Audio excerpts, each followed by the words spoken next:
दरबार हत्याकाण्ड र गौर हत्याकाण्डको अनुसन्धान गर्ने प्रधानमन्त्री पुष्पकमल दाहाल प्रचण्डको प्रतिबद्धता। अखण्ड भारतको नयाँ नक्साबारे प्रधानमन्त्रीले गल्ती सच्याउ भनेर भारतलाई भन्न सक्नुपर्ने नेकपा एमालेका अध्यक्ष केपी शर्मा ओलीको जिकिर। अखण्ड भारतको नक्साले नेपाल भारत कूटनीतिक समस्या हुन सक्ने पूर्व प्रधानमन्त्री डाक्टर बाबुराम भट्टराईको टिप्पणी। अखण्ड भारतको नयाँ नक्साप्रति नेकपा एमाले रूपन्देहीले आपत्ति जनायो। सांसदहरू ओडा अध्यक्षको लेभलमा आउनुभयो भन्दै काठमाडौँ महानगरपालिकाका मेयर बालेन शाहको भनाई। फेरि सर्यो क्रिकेटर सन्दीप लामिछानेको मुद्दाको सुनवाई। अन्तरिम क्षतिपूर्ति पहिले टुङ्ग्याउनु पर्ने न्यायाधीशको अडान। सन्दीपलाई दक्षिण अफ्रिका नपठाउने लिगल टिमको निर्णय। प्रधान न्यायाधीशको नियुक्ति प्रक्रियालाई अगाडि बढाउन संसदीय सुनवाई समितिलाई सभामुख देवराज घिमिरेको आग्रह। कुनै पनि नियुक्तिमा संवैधानिक परिषदले समेत त्रुटि गर्न सक्ने भन्दै सो त्रुटिलाई संसदीय सुनवाई समितिले सच्याउनु पर्ने राष्ट्रिय सभा अध्यक्ष गणेश प्रसाद तेमिलसिनाको धारणा। प्रधान न्यायाधीश नियुक्तिका लागि हरिकृष्ण कार्की विरुद्ध 10 दिनभित्र उजुरी आह्वान। नेकपा माओवादी केन्द्रद्वारा सगरमाथा आरोही हरि बुढा मगरलाई सम्मान। प्रधानमन्त्री प्रचण्डको भारत भ्रमणमा कार्यान्वयन हुने सम्झौता मात्र गरिने परराष्ट्र मन्त्री एनपी साउदको दाबी। कोशीको विवाद समाधान गर्न दलहरूको चासो। सरकारसँग वार्तामा सहयोग गर्ने साझा प्रतिबद्धता। टिकापुर घटनामा मारिएका टेक बहादुर साउदको घरमा पुगेर रेशम चौधरी र रञ्जिता श्रेष्ठले भने घटनाको सत्य तथ्य बाहिर आउनुपर्छ। कांग्रेस नेत्री तथा पूर्व मन्त्री मीना पाण्डेको निधन। महोत्तरीको एनएमबी बैंकमा पेस्तोलधारी समूहद्वारा देउसै लुटपाटको घटना। तलब नै खुवाउन सरकारसँग पैसा छैन भन्ने उडन्ते कुरा भएको अर्थमन्त्री डाक्टर प्रकाश महतको भनाई। विद्युतीय सवारीलाई निरुत्साहित गरेको कुरा झुटो रहेको अर्थमन्त्रीको स्पष्टीकरण। सांसदलाई 5 करोड दिने योजनाको अर्थमन्त्री महतले गरे बचाउ। बजेटमा असन्तुष्टि जनाउँदै राष्ट्रिय आविष्कार केन्द्रका संस्थापक महावीर पुनले भने सरकारले हाक्काहाकी ढाँट्यो। डाक्टरको घरमा झुन्डिएकी नर्सको सुसाइड नोट। लोग्ने समान मान्छेसँग हारेर जाँदैछु, अपहेलित भएर बाँच्न सकिन। हवाई यात्रामा हट्यो कोभिड खोप अनिवार्यको नियम। जलवायु परिवर्तनको असरका कारण निम्तने विपदजन्य प्रतिकार्यमा सुदूरपश्चिमका युवाहरू सक्रिय।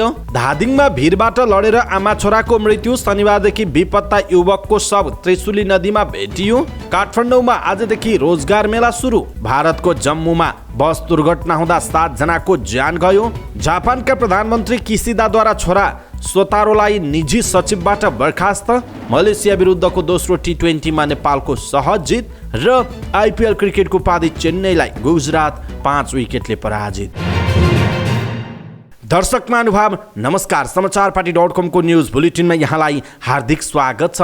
म प्रहलाद चन्द्र घिमिरे। सदाको चाहिँ आज पनि हामी उपस्थित भएका छौँ आजका महत्त्वपूर्ण समाचार, ब्रेकिङ न्यूज, न्यूज अपडेट लगायत तपाईँलाई काम लाग्ने हेर्नै पर्ने मुख्य समाचारहरू लिएर। हामीलाई अन्तिमसम्म हेर्नुहोला। हाम्रो मेहनतका लागि यो भिडियोमा एउटा लाइक अवश्य गर्नुहोला। दर्शक महानुभाव पलपलको न्यूज अपडेट हेर्नका लागि हाम्रो च्यानललाई तपाईँले अहिलेसम्म सब्स्क्राइब गर्नुभएको छैन भने कृपया सब्स्क्राइब गर्नुहोस् अनि नजिकै आउने बेल आइकनलाई क्लिक गर्नुहोला। दैनिक रूपमा हेर्नुहुन्छ भने रेगुलर भनेर लेख्नुहोला। आज पहिलोचोटि हेर्दै हुनुहुन्छ भने फर्स्ट टाइम भनेर लेखिदिनुहोला। देशभित्र हुनुहुन्छ भने आफू रहेको गाउँ ठाउँ सहर जिल्लाको नाम लेख्नुहोला। विदेशमा हुनुहुन्छ भने कुन देशबाट हामीलाई हेरिरहनु भएको छ त्यो कुरा तलको कमेन्ट बक्समा कमेन्ट गर्नुहोला। आउनुहोस् दर्शक महानुभाव आजका महत्त्वपूर्ण समाचार सुरु गरौँ दरबार हत्याकाण्ड र गौर हत्याकाण्डको अनुसन्धान गर्ने प्रधानमन्त्रीको प्रतिबद्धताको प्रसङ्गबाट।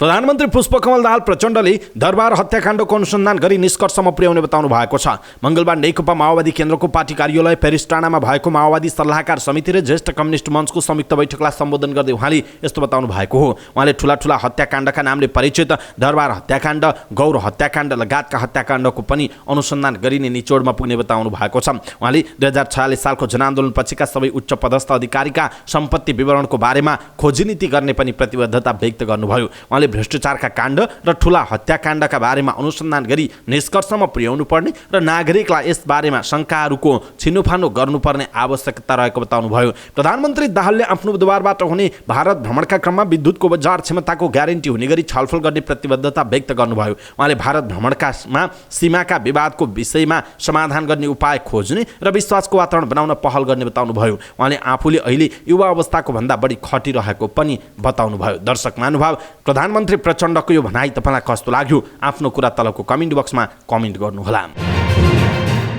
नेकपा एमालेका अध्यक्ष केपी शर्मा ओलीले भारतको संसद भवनमा राखिएको अखण्ड भारतको विवादित नक्साप्रति आपत्ति जनाउनु भएको छ। नयाँ संसदमा राखिएको नक्सामा लुम्बिनी र कपिलवस्तु उल्लेख गरिएको प्रति ओलीले ध्यान आकर्षण गराउनु भएको हो। अनेमा सङ्घको कार्यक्रमलाई सम्बोधन गर्दै उहाँले प्रधानमन्त्रीले भारत भ्रमणको क्रममा त्यो नक्सामा भएको गल्ती सच्याउन लगाउनु पर्ने बताउनुभयो। भारत जस्तो नमुना लोकतन्त्र भनिएको ठाउँको त्यो व्यवहारलाई उचित भन्न नमिल्ने ओलीको भनाइ छ। उहाँले भन्नुभयो, भोलि प्रधानमन्त्रीजी भारत भ्रमणमा जाँदै हुनुहुन्छ, उहाँले त्यो नक्सा हटाउनुहोस्, त्यो गल्ती सच्याउनुहोस् भनेर कुरा गर्नुपर्छ। त्यति कुरा गर्न सक्नुहुन्न भने भारत भ्रमणमा किन जाने उहाँको भनाइ रहेको छ। ओलीको यो भनाइ तपाईँलाई कस्तो लाग्यो? आफ्नो कुरा तलको कमेन्ट बक्समा कमेन्ट गर्नुहोला। पूर्व प्रधानमन्त्री तथा सत्ता घटकका नेता डाक्टर बाबुराम भट्टराईले भारतले आफ्नो नयाँ संसद भवनमा राखिएको नक्साले नेपाल र भारत बीच कूटनीतिक तनाव ल्याउन सक्ने बताउनु भएको छ। मङ्गलबार बिहान आफ्नो सामाजिक सञ्जाल ट्विटरमा लेख्दै डाक्टर भट्टराईले भारतका नेपाल लगायतका छिमेकीहरूसँगको सम्बन्धमा नयाँ नक्साले थप अविश्वास ल्याउने उल्लेख गर्नुभयो। नेपाल र भारतका प्रधानमन्त्रीको ट्विट ह्यान्डललाई मेन्सन गर्दै भट्टराईले भारतले नयाँ अखण्ड भारतको नक्साको उद्देश्य बारेमा बेलैमा सञ्चार गर्न आग्रह पनि गर्नुभएको छ। यसैबीच नेकपा एमाले रूपन्देहीले पनि भारतको नयाँ संसद भवनमा राखिएको अखण्ड भारतको नक्सा विवादित देखिएको भन्दै ध्यान आकर्षण भएको जनाएको छ। एमाले रूपन्देहीका अध्यक्ष तेजेन्द्र केसीले विज्ञप्ति मार्फत उक्त नक्सामा रूपन्देही जिल्लामा पर्ने बुद्ध जन्मस्थल लुम्बिनी र अर्को नेपालको भूभाग कपिलवस्तुको नाम समावेश गरिएको विषय सार्वजनिक हुनु आपत्तिजनक रहेको बताउनुभयो। विज्ञप्तिमा यसबारे नेपाल सरकारको धारणा सार्वजनिक गर्न भनिएको छ। विज्ञप्तिमा ओली नेतृत्वको सरकारले कालापानी, लिपुलेक र लिम्पियाधुरा सहितको भूभाग समेटेर नयाँ नक्सा जारी गरेको सो नक्सा अनुसार ती भूमि अझै फिर्ता नआइसकेको सन्दर्भमा अर्को विवादित नक्साले छिमेकी मित्र राष्ट्रप्रति देखाएको हेपाह प्रवृत्ति भएको उल्लेख गरिएको छ। प्रधानमन्त्री पुष्पकमल दाहाल प्रचण्डको भारत भ्रमणको सङ्घारमा आएका यस्ता गम्भीर र विवादास्पद विषयप्रति समयमै संवेदनशील बन्न यसप्रति तत्काल भारत सरकारसँग आपत्ति जनाउन पनि ध्यान आकर्षण गराइएको छ। दर्शक महानुभाव, भारतको नयाँ संसद भवनमा अखण्ड भारत भनेर जुन खालको नक्सा देखाइएको छ र लुम्बिनी र कपिलवस्तुलाई पनि अखण्ड भारतमा देखाइएको छ, यसप्रति तपाईँ के भन्नुहुन्छ? आफ्नो कुरा तलको कमेन्ट बक्समा कमेन्ट गर्नुहोला। काठमाडौँ महानगरपालिकाका मेयर बालिन शाहले सांसदहरू वडा अध्यक्षको लेभलमा आएको टिप्पणी गर्नुभयो। आर्थिक वर्ष 2080-81 बजेटबाट सांसद विकास कोष भ्याउतिएपछि बालिनले सो टिप्पणी गर्नुभयो। सांसद विकास कोष पाउनु भएपछि बल्ल सांसदहरू वडा अध्यक्षको लेभलमा आउनुभयो। बालिनले फेसबुकमा लेख्नु भएको छ, उहाँले वडा अध्यक्षकै काम गर्न मन भई किन सांसद बन्नुहुन्छ माननीय ज्यूहरू भनेर प्रश्न समेत गर्नुभएको छ। अर्थमन्त्री डाक्टर प्रकाश शरण महतले बजेट मार्फत सांसद विकास कोषलाई भ्याउत्याउँदै प्रत्यक्ष निर्वाचित सांसदहरू मार्फत हरेक निर्वाचन क्षेत्रमा 5 करोड खर्च गर्न पाउने व्यवस्था गर्नुभएको छ। सांसद विकास कोषको रकम दुरुपयोग हुने गरेको गुनासो बढेपछि अघिल्ला अर्थमन्त्री विष्णु पौडेलले सांसद विकास कोष खारेज गर्नुभएको थियो। अर्थमन्त्री महतले बजेटमा सांसद विकास कोषका लागि 8 अर्ब 25 करोड रुपैयाँ विनियोजन गर्नुभएको छ। एउटा आयोजनामा न्यूनतम 1 करोड विनियोजन हुने गरी कार्यक्रम छनौट गरिने मन्त्री महतको भनाइरहेको छ। सुशील कोइराला प्रधानमन्त्री भएका बेला पूर्वाधार विकास कोषको अवधारणा सुरु भएको थियो। पछि त्यसको नाम फेरेर सांसद विकास कोष र स्थानीय पूर्वाधार विकास साझेदारी कार्यक्रम भन्न थालियो। यस कार्यक्रम अन्तर्गत सङ्घीय सांसद निर्वाचन क्षेत्रमा 6 करोड रुपैयाँका दरले बजेट विनियोजन हुने गरेको थियो। तर यो रकम विकासको नाममा कार्यकर्तामा बाँडेर दुरुपयोग हुने गरेको भन्दै आलोचना हुँदै आएको थियो। त्यसैले खारेज भएको सांसद विकास कोषलाई केही सांसदहरूले पुनः भ्याउत्याउनु पर्ने दबाब दिँदै आएका थिए। क्रिकेटर सन्दीप लामिछाने विरुद्धको मुद्दाको फैसला मङ्गलबार पनि हुन सकेन। काठमाडौँ जिल्ला अदालतका न्यायाधीश शङ्कर बहादुर राईले पीडितले दायर गरेको अन्तरिम क्षतिपूर्ति सम्बन्धी निवेदनको टुङ्गो लागेपछि मात्र फैसला सुनवाई हुने बताउनुभयो। सन्दीप विरुद्ध बलात्कारको आरोप लगाएर दायर गरिएको मुद्दाको फैसला सुनवाई विभिन्न बहानामा सर्दै आएको छ। यसैबीच क्रिकेटर सन्दीप लामिछानेको विश्वकप छनौट अघि दक्षिण अफ्रिकामा हुने अभ्यास खेलमा सहभागी नगराउने निर्णय उहाँको लिगल टिमले गरेको छ। सन्दीपको मुद्दा सुनवाईमा ढिलाइ भएका कारण उनी नजाने निर्णय गरेको सन्दीपका कानुन व्यवसायी सरोज घिमिरेले जानकारी दिनुभयो। मुद्दाको टुङ्गो नलगाई उनी नजाने हाम्रो लिगल टिमको निर्णय भयो। जिम्बाब्वे भ्रमणबारे अझ केही निर्णय भइसकेको छैन, घिमिरेको भनाइ छ। नेपालले जिम्बाब्वेमा विश्वकप छनौट खेल्दैछ। सन्दीप विरुद्ध लागेको बलात्कारको आरोपको फैसला सुनवाई विभिन्न बहानामा सर्दै आएको छ। मङ्गलबारका लागि पेशी तोकिए पनि न्यायाधीशले अन्तिम क्षतिपूर्तिको निवेदन परेकाले त्यसको निर्णय भएपछि मात्र फैसला सुनवाई हुने बताएका थिए। सभामुख देवराज घिमिरेले प्रधान न्यायाधीश नियुक्तिको प्रक्रियालाई अगाडि बढाउन संसदीय सुनवाई समितिलाई आग्रह गर्नुभएको छ। समितिको बैठकमा बोल्दै सभामुख घिमिरेले प्रधान न्यायाधीश नियुक्तिको सन्दर्भमा समितिमा पत्र समेत आएर बसेको उल्लेख गर्दै नियुक्ति प्रक्रिया अगाडि बढाउन आग्रह गर्नुभएको हो। उहाँले समितिले गर्ने कार्य सम्पादनहरू छिटोभन्दा छिटो गरी जिम्मेवारीका साथ भूमिका निर्वाह गर्न समितिहरूलाई आग्रह गर्नुभयो। त्यसैगरी समिति बैठकमा बोल्दै राष्ट्रिय सभा अध्यक्ष गणेश प्रसाद तिमिल सेनाले कुनै पनि नियुक्तिमा संवैधानिक परिषदले समेत त्रुटि गर्न सक्ने भन्दै सो त्रुटिलाई संसदीय सुनवाई समितिले सच्याउनु पर्ने बताउनुभयो। उहाँले नियुक्ति प्रक्रियामा भएका कमी कमजोरीहरूमा समितिले आँखा चिम्लन नहुने पनि बताउनु भएको छ। संवैधानिक परिषदबाट सर्वोच्च अदालतका लागि प्रधान न्यायाधीशमा सिफारिस हुनुभएका कायम मुकायम प्रधान न्यायाधीश हरिकृष्ण कार्की विरुद्ध 10 दिनभित्र उजुरी आह्वान गरिएको छ। मंगलबार सिंहदरबारमा बसेको संसदीय सुनवाई समितिले सार्वजनिक सूचना प्रकाशन गरी 10 दिनभित्र कार्की विरुद्ध उजुरी आह्वान गरेको छ। साथै बैठकमा कार्कीको व्यक्तिगत विवरण समेत समिति सदस्यहरूलाई प्रदान गरिएको छ। सार्वजनिक सूचना सरकारी सञ्चार माध्यमबाट प्रकाशन हुनेछ। कार्कीमाथि लिखित रूपमा पत्र मार्फत वा समितिले सार्वजनिक गर्ने इमेल मार्फत उजुरी दिन सकिनेछ। उजुरीकर्ता को परिचय उनीहरूको अनुरोधमा समितिले गोप्य राख्नेछ भने नाम बिना आएका उजुरीलाई भने प्राथमिकता नदिने बारे समितिमा छलफल भएको छ।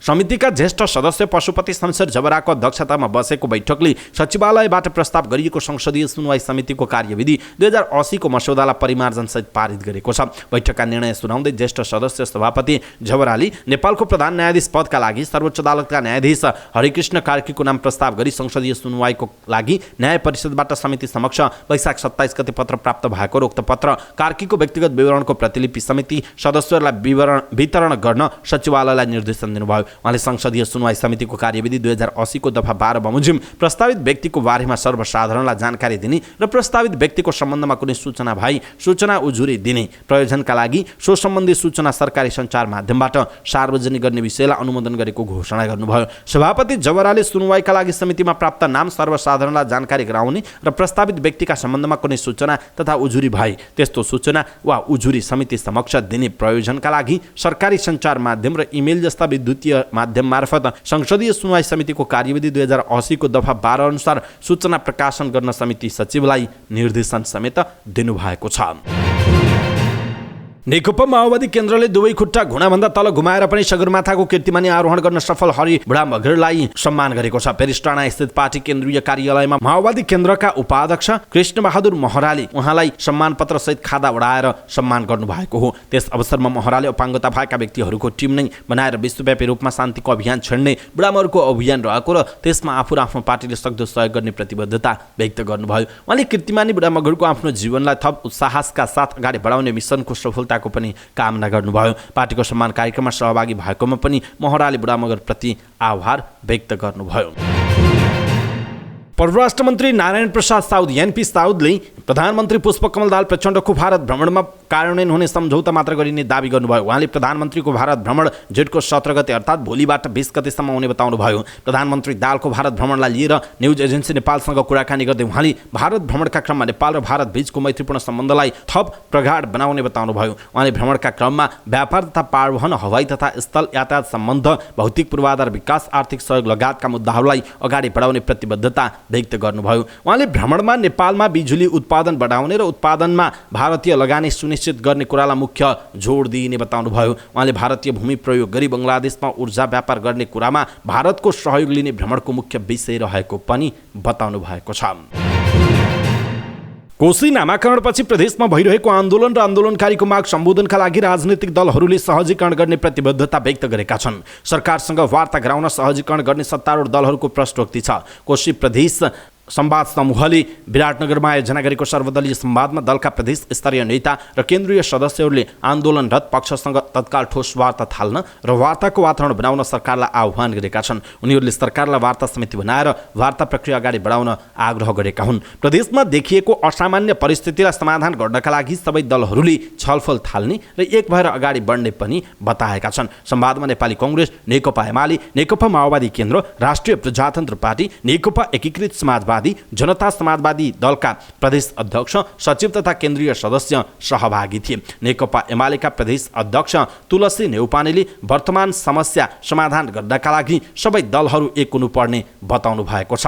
मुख्यमन्त्रीले वार्ताका लागि आह्वान गर्नुभएको भन्ने जानकारी आएको छ। उहाँले भन्नुभयो, ठोस वार्ताका लागि सरकार र आन्दोलनरत दुवै पक्षलाई आग्रह गर्दछु। नेउपानेले सरकारको नेतृत्व एमाले गरेको हुनाले वार्ताका लागि पहल गर्न सरकारलाई सहजीकरण गर्ने र यसको नेतृत्व एमाले गर्ने बताउनुभयो। एमाले प्रदेश सचिव चिन्तन पाठकले सरकार र आन्दोलनरत दुवै पक्षबीच संवादहीनताको अवस्था रहे पनि अब वार्ताबाट समाधान निकाल्नु पर्नेमा जोड दिनुभयो।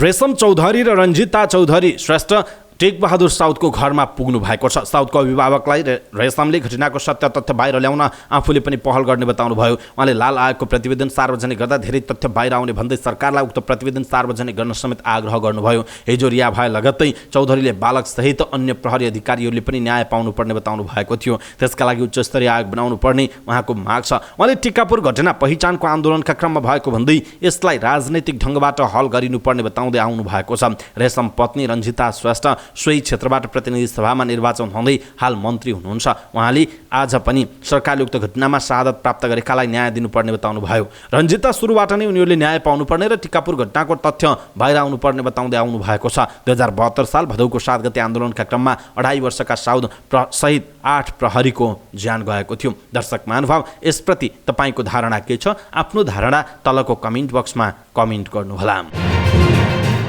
नेपाली कांग्रेसकी नेत्री तथा पूर्व मन्त्री मीना पाण्डेको 72 वर्षको उमेरमा निधन भएको छ। सर्लाही क्षेत्र नम्बर 2बाट 2 पटक प्रत्यक्ष सांसद निर्वाचित हुनुभएकी पाण्डे पछिल्लो समय प्रतिनिधि सभामा समानुपातिक सांसद हुनुहुन्थ्यो। पाण्डेको पशुपति आर्यघाटमा दाह संस्कारको भएको उहाँका दाजु तथा नेपाली कांग्रेसका नेता रामचन्द्र खड्काले जानकारी दिनुभयो। रामेछापको साविक बैथान गाविसमा जन्मिनुभएकी पाण्डेले सर्लाहीबाट राजनीति गर्नुभएको हो। नेपाली कांग्रेसका सभापति शेरबहादुर देउवाले पाण्डेसँग भाइटिका लगाउने गर्नुभएको थियो। उहाँका दाजु शिवबहादुर खड्काका साथी देउवालाई जेलमा भेटेपछि भाइटिका लगाउन थालेको उहाँले बताउनु भएको थियो।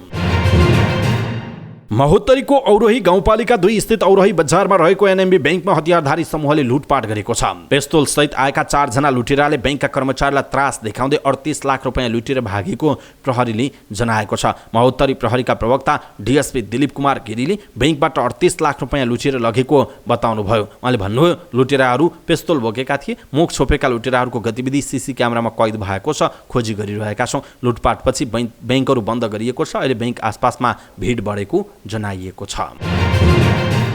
अर्थमन्त्री डाक्टर प्रकाश शरण महतले सरकारी कर्मचारीलाई तलब खुवाउन सरकारसँग पैसा छैन भन्ने कुरा उडन्ते भएको दावी गर्नुभएको छ। अर्थ मन्त्रालयमा भएको पत्रकार सम्मेलनमा उहाँले पत्रकारको जवाफ दिँदै यस्तो बताउनुभयो। पत्रकारले तलब खुवाउन सरकारसँग पैसा नभएको हो भनेर प्रश्न गरेका थिए।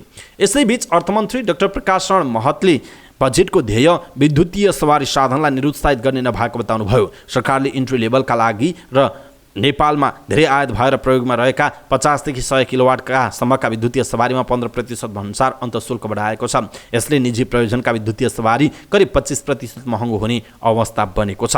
सार्वजनिक विद्युतीय सवारीमा पनि सरकारले कर बढाएको छ। महँगा विद्युतीय गाडीमा सरकार उदार देखिएपछि बिजुली गाडी प्रवर्धनको नीतिबाट सरकार पछाडि हटेको भन्दै आलोचना भएपछि अर्थमन्त्री महतले त्यसमा सत्यता नरहेको दावी पनि गर्नुभएको छ।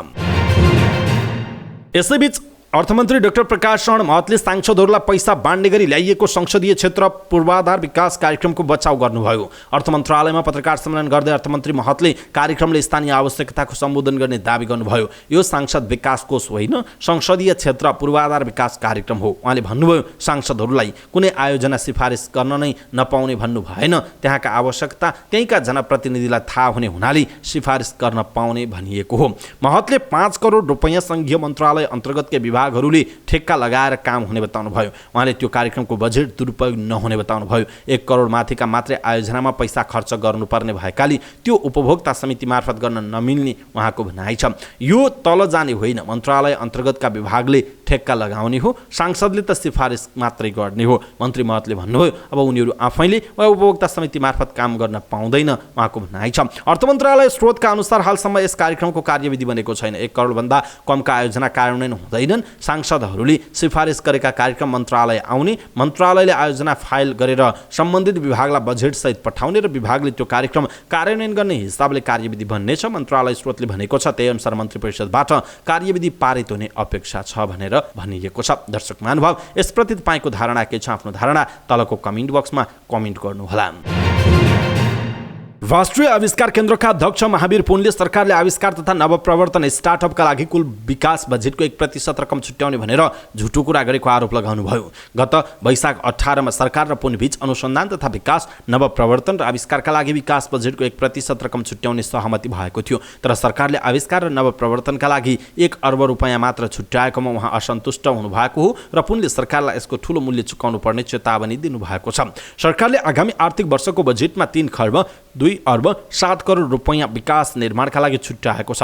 आफूसँग भएको सहमति अनुसार सरकारले आविष्कार र नवप्रवर्तनका लागि 3 अर्ब 2 करोड रुपैयाँ छुट्याउनु पर्ने पुनले बताउनु भएको छ।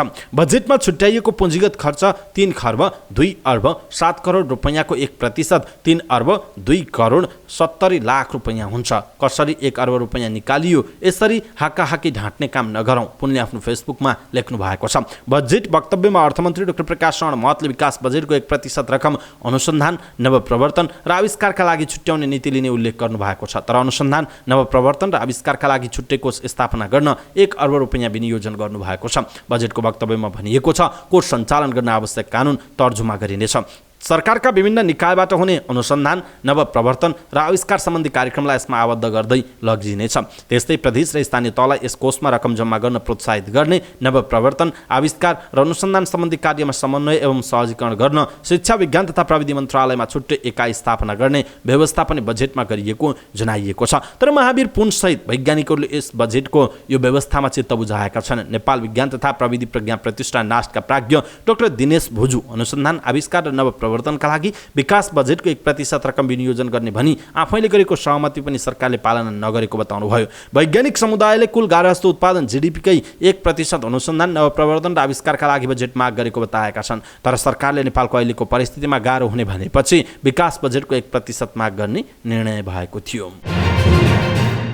काठमाडौँको बोराटार स्थित प्रेमीको घरमा झुन्डिएर नर्सले गरेको आत्महत्या घटनामा 2 जना विरुद्ध अदालतमा मुद्दा दायर भएको छ। प्रेमी भनिएका डाक्टर सुजन ढकाल र उनका बुबा मुरली प्रसाद ढकाललाई आत्महत्या दुरुत्थान मुद्दामा प्रतिवादी बनाएर अभियोग पत्र दर्ता भएको छ। वैशाख 16 गते वीर अस्पतालमा कार्यरत वरिष्ठ नर्सिङ अधिकृत अनुमा श्रेष्ठ प्रेमी ढकालको घरमा झुन्डिएको अवस्थामा मृत्यु फेला परेकी थिइन्। घटनास्थलबाट प्रहरीले 54 पानाको हस्तलिखित सुसाइड नोट फेला पारेको थियो। लमजुङको बेसीसर स्थायी घर भएकी 34 वर्षीय अनुमा श्रेष्ठ प्रेमी सुत्ने कोठामा झुन्डिएको अवस्थामा फेला परेकी थिइन्। घटनाका बेलामा प्रेमी भनिएका सुजन भने झापामा कार्यरत थिए। कान्तिबाल अस्पतालमा स्थायी जागिरे सुजन केही महिना अघि काजमा झापा पुगेको बताइएको छ। अनुसन्धान अधिकारीका अनुसार अनुमाको सुसाइड नोटमा ढकालले आफूसँग श्रीमती सरह व्यवहार गरे पनि विवाह गर्न नमानेको, 2 पटक गर्भपतन गराएको उल्लेख छ।